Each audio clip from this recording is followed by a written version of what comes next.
शहर मध्य विधानसभा मतदारसंघातील आंतोळीकर नगर येथील 61,50,000 रुपयांच्या विकास कामांचे भूमिपूजन शनिवारी सायंकाळी आमदार देवेंद्र कोठे यांच्या हस्ते करण्यात आले.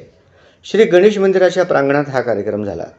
याप्रसंगी व्यासपीठावर आमदार देवेंद्र कोठे, नगरसेवक शिवाजी वाघमोडे, सात्विक बडवे, संगीता जाधव, शहर मध्य विधानसभेचे SIR प्रमुख गुरुशांत धुत्तरगावकर, दिलीप पाटील, गुरुद्वाराचे प्रमुख रमेश सिंग, संत निरंकारी मिशनचे प्रमुख इंद्रपाल नागपाल, सतीश सुरवसे, रविकांत कोळेकर, राजाभाऊ माने, महेश बनसोडे आदी उपस्थित होते.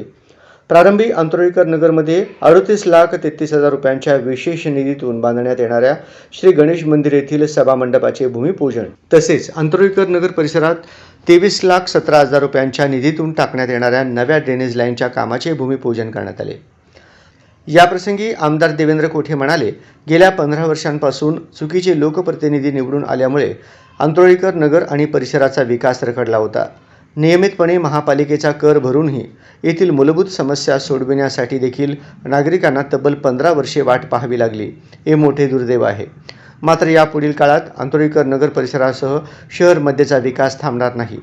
मुख्यमंत्री देवेंद्र फडणवीस आणि पालकमंत्री जयकुमार गोरे यांच्या माध्यमातून शहर मध्य विधानसभा मतदारसंघाला गेल्या 2 वर्षात तब्बल 135 कोटी रुपयांचा विकास निधी देण्यात आला आहे. यातील 3,50,00,000 रुपयांचा निधी आजवर प्रभाग 21 साठी देण्यात आला आहे.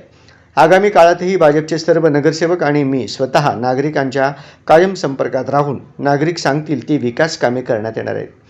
यावेळी आंतोळीकर नगरातील संजय टापरे, दिलीप पाटील, अशोक भोसले, विष्णू मोंडे, सचिन देशपांडे, गजानन डंके आदी उपस्थित होते. भारतीय जनता पार्टीचे मंडलाध्यक्ष नागेश सरगम यांनी सूत्रसंचालन तर माजी नगरसेवक गुरुशांत धुत्तरगावकर यांनी आभार मानले.